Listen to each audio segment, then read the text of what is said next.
الف لام میم، یہ وہ راز ہے جو اللہ اور اس کے محبوب بندوں کے درمیان ہے۔ یہ ہمیں سکھاتا ہے کہ سب کچھ سمجھ میں آ جانا ایمان نہیں، کچھ مان لینا بھی ایمان ہے۔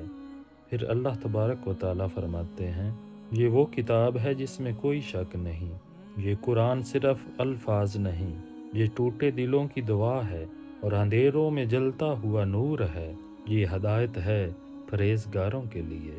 ہدایت ہر ایک کو بلاتی ہے، مگر سننے والا وہی بنتا ہے جس کا دل جھکا ہوا ہو، جس کی انا خاموش ہو اور جس کا دل اللہ کی محبت سے نرم ہو چکا ہو۔